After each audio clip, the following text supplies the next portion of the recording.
Hey guys, it's me, the dumbass running this channel. Since the average view time of the last video was 6 minutes and 58 seconds, thanks guys, then I will fit everything in this video into 6 minutes and 58 seconds.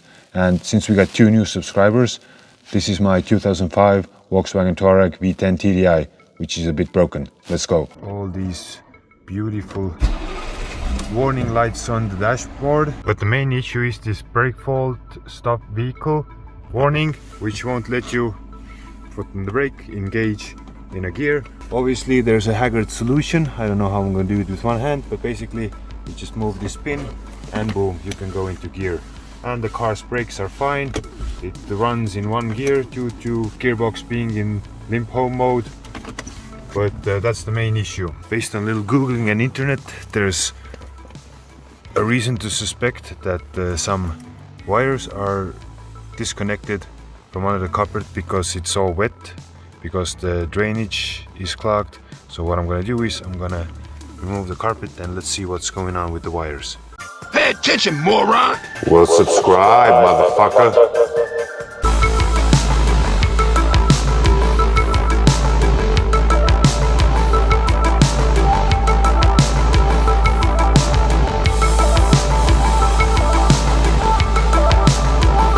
Okay, sit rep time. As was to be expected, due to all the water in the driver's footwell, these wires under the carpet here had rotted through, and that was causing the brake fault error. But I'm gonna tell you this, I was watching this instruction video by this Finnish man. One time I started, it says stop brake problem or something, and all the warning lights blink on the upper screen. And the problem, very common in Touaregs, take the seat out, release all the wires. Problems are these, so you need to resolder these 3 wires. A lot of water comes from there inside the car, as you can see. Actual problem is behind this panel here. There is drainage pipes which are blocked, comes full with water, and when it's too full it starts to come inside the car. And when you fix those wires, your car will start to work probably normally. And check the wires if you start to have this problem. Thanks for watching. It's not easy. Start off here by taking these screws off, then there's a panel on top here, and you need all sorts of plastic remove gouge plier tools to get everything off. So basically this is not something that you just come and do on the first time easily. It's not. It even took the man who knows what he's doing about 2 hours, but he got the wires fixed and the brake fault error is gone. You may be asking, what is this spray here? And I say that's a good question. The guy who was helping me to fix the wires, his rocket, was clearing the fault codes as the last thing, and as he was depressing the brake pedal, this brake line bursted and caused all this brake fluid on the floor. So as you can see, the brake fault error has cleared. I'm just gonna ever so slightly touch the brake pedal. So ever so slightly touching the brake pedal, not losing the brake fluid. We have gears, we don't have brakes at the moment. Welcome to the sketchiest few meters of my life that are about to come up. I was playing around with the ride height selector, and the good thing seems to be that their suspension is working actually. Look at how high this car is right now. Incredibly high. Okay, fun thing I just discovered. The car, come on, one-handed, refuses to go down. So we're stuck in this mode. I didn't even realize this car will go this high. Because if I'm gonna leave it parking like this, then I suppose it's gonna put some stress on the air suspension system, which I don't want to do. I assembled the center console again, but still no cigar. Thank God the car is going down. Auto. We're fine with auto. Welcome to Sketch 500. I may or may not have brakes. I can't even engage gears now. What the fuck's going on? Okay, I had to stick a screwdriver in there not to have the gearbox lever lock hard lock on me. So welcome to Sketch 500 now. I don't seriously know if I have any brakes. I'm gonna try the parking brake. Okay, the parking brake will slow us down. That's good to know. So I think we're good. Let's see, I'm gonna try the brake pedals once. It isn't really stopping the car. I have no brakes. Okay, this is attempt number 1 in parking, and I'm already hitting the parking brake. I'm gonna disengage the gear, so there's a way to stop. What's holding us is the parking brake down there. Pass number 2, no brakes. Let's get this car parked. And that's parking brake. That's how you do it, boys. No brakes. We did it, yes! Despite all the difficulties faced, we got the suspension on a normal level. without the brakes. We got it parked more or less perfectly. You can see I just exactly put the tow hook on the line, so that's a job fucking well done now, isn't it? 1 week later. Seems all the brake fluid has run out of the reservoir through the broken line, so this is gonna be fun.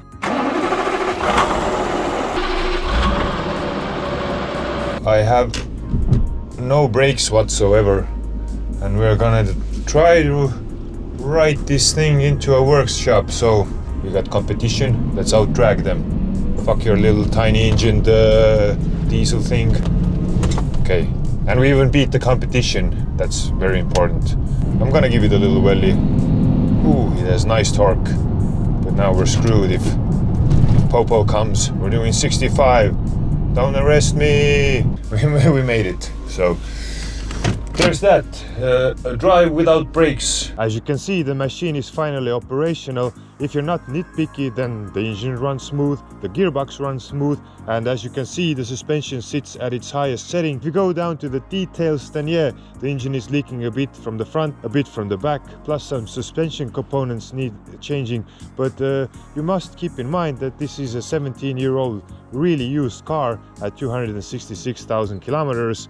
If you'd put a casual behind the steering wheel of this car, they would notice that the radio is not working and the blower is not blowing, but other than that, they wouldn't even know that there's something wrong with it. It just runs, okay. What else can I say? Besides the traction control light that comes from the steering wheel cable, the sole warning light left on the dashboard is the running gear fault, but if I play with the height adjustment, then you can see that the car has no problem lifting itself up. Adventures with this car to be continued.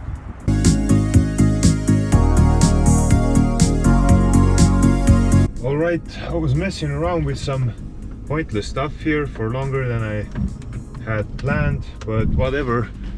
Let's do first bit of I don't know if you can call this off-roading in my life, but first time I purposely turned off the asphalt and I'm driving in the woods. Suspension on comfort, it's on the highest setting, and I think, at least I think I locked the center diff. I have no idea what happened because it says running gear fault, but I don't know, I guess we're off-roading. Yeah, I'll come back one day, but this is gonna be just a little snippet here. I've never had this type of vehicle before, and I must say I thought that the air suspension will be a bit softer. Ooh, this is some serious off-roading here. Shit. Okay, I don't want to get stuck here, but we are not. Yeah, this is some actual off-roading, and there's a small bridge here, and fuck no, I'm not driving over this. So I guess this is good enough for today. If I can manage turning around here, then I'm fine with this. This little bit of off-roading I got to do here is like an actual hole here. Let's take it for the second time so you could see. Let's try not to ruin the car in any way, nor get stuck really. But this is some angle here. And the woods may be soft because the snow has melted, but it's not that dry yet. But this is an actual hole, so confirmed Jonas has off-roaded in his life. Like, this is pretty steep.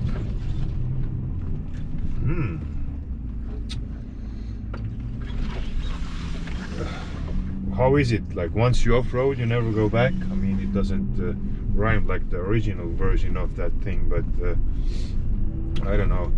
To be fair, I think I've said it maybe on video ever, but I'm the kind of person who's not interested in driving through mud or getting stuck at all. I don't mind cruising the woods, but yeah, I'm not really into like that hardcore off-roading stuff. I just can't see the fun in being stuck. that being said, I mean, to each their own. It's just not for me. Let's go left here. Let's see. It's like a milder forest path, I assume. Yeah, you can go a bit faster here. I assume air suspension is gonna be a bit softer. These trails are all so narrow.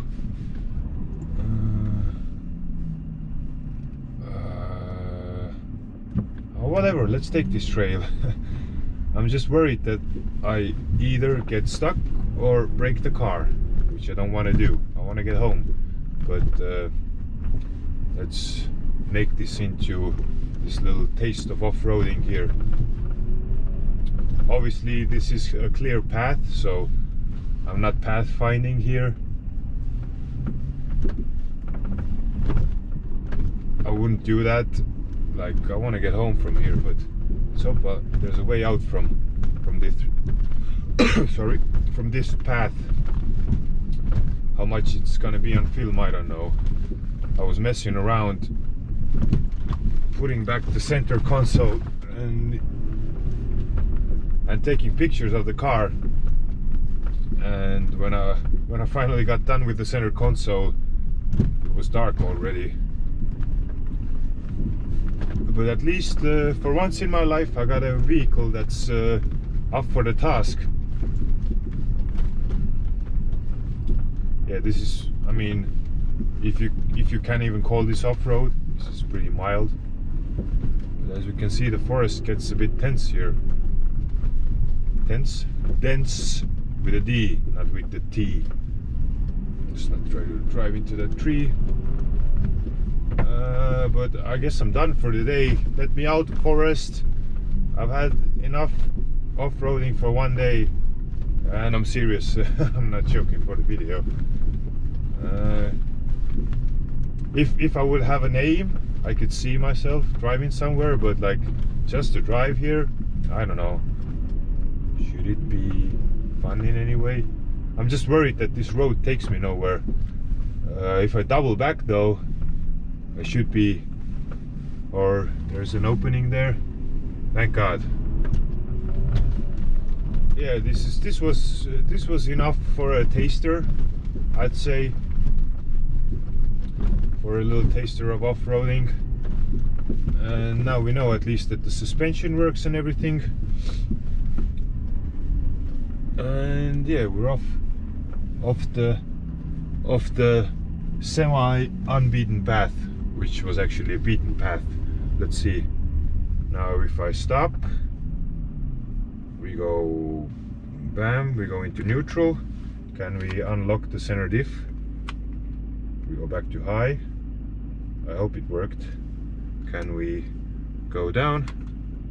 Auto level selected. Yeah, I guess it's gonna go down. So yeah, little snippet of adventures to come. So I bought this car some time ago and it just got fixed today, so I came out for a little drive in the woods to shoot some YouTube video and make some pictures for the selling advert, and I discovered some traces of human activity. So this is just near me. There's been something going on here. There's some trash here and there too, but you know, there's another little trace of human activity. And if we turn around, I saw another one. I didn't see it before, so I guess if I would search real hard I would find more, but I guess 3 is enough. So yeah, I wonder, is it a really popular place to shoot some video and take pictures of your car? On here, how do you even crash like this? I don't understand. Like, people are just coming up with shit. Let's try not to crash ourselves.